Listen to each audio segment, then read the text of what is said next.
This is my 4th gen 4Runner, equipped with tall Chaos 3.5-inch over long travel suspension.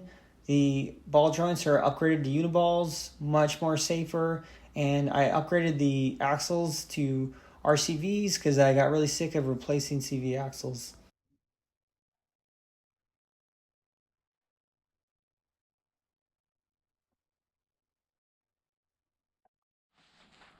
Thanks guys for tuning in. We're going to be going over the pros and cons of long travel suspension. It's a definite must watch if you're interested in getting this. We're going to start off with the pros. The performance is substantially better than any factory vehicle and lifted vehicle. You're going to have a wider stance and additional wheel travel, which is going to allow you to conquer more terrain. You're going to be confident. Your wheels are going to be planted on the ground as you're going through obstacles like rocks, sand, rock faces. It feels safer, much safer when you're in the vehicle because of the flex. You don't feel like you're gonna roll over like a stock vehicle would with the sway bars. And now we're gonna be going over the cons to this suspension. We're gonna start off with the cost. It's very, very expensive.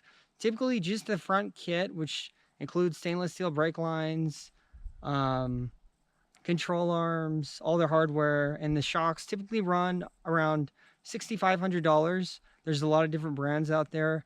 Some are cheaper, some are more expensive. The Mullen Crawler has the most ground clearance. If you're trying to rock crawl, it also is the most expensive. It's pretty expensive. It's not something you want to do on some regular vehicle. You're going to be driving to work every day, commuting on the freeway. It's not worth it for that. It's for off-road. It's definitely, it feels safe driving, but with this setup, there's no sway bars. So it's going to have increased body roll on windy roads and on-ramps. You can't go fast on on-ramps. I like go the speed limit typically or under. And also with these, big tires and the drag the additional stance creates, it creates more decrease in fuel economy. You're going to get bad fuel economy. There's no way around it.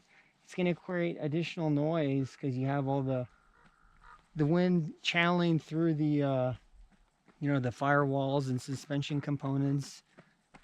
And what else? It's going to create additional stress on the other parts of the vehicle, not the suspension components. It's going to create stress on the brakes and wheel bearings. I change brakes way more frequently than I would if I didn't have the suspension. A lot of the people who have the suspension get bigger tires, right? So a lot of things to consider: re-gearing, more weight. You're not going to be able to stop on a dime. And also one of the pros I forgot to talk about was switching the ball joints with uniballs. Uniballs are much more robust than ball joints. If you're operating hard with ball joints, they're eventually going to break. And if you're going at a high speed, it can be really dangerous for you, the passengers, the vehicle.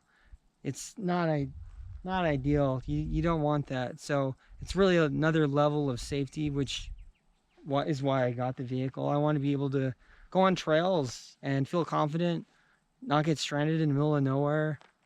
It's a big deal when you're with your wife and family and you're 4 hours from a highway, 5 hours from a highway. It's a big deal. So you can see the uniball in the front. That's what I was talking about. Way more robust. You're able to, you can't really service it or work on it. You can replace it. There's some spray you can put to make it work better, less noise. It is pretty loud. Well, anyway, thanks for watching, guys. Please subscribe if you haven't already. I'm trying to make as much content as I can. I'm working full-time and taking care of a family, so I'm very limited on time. Thank you.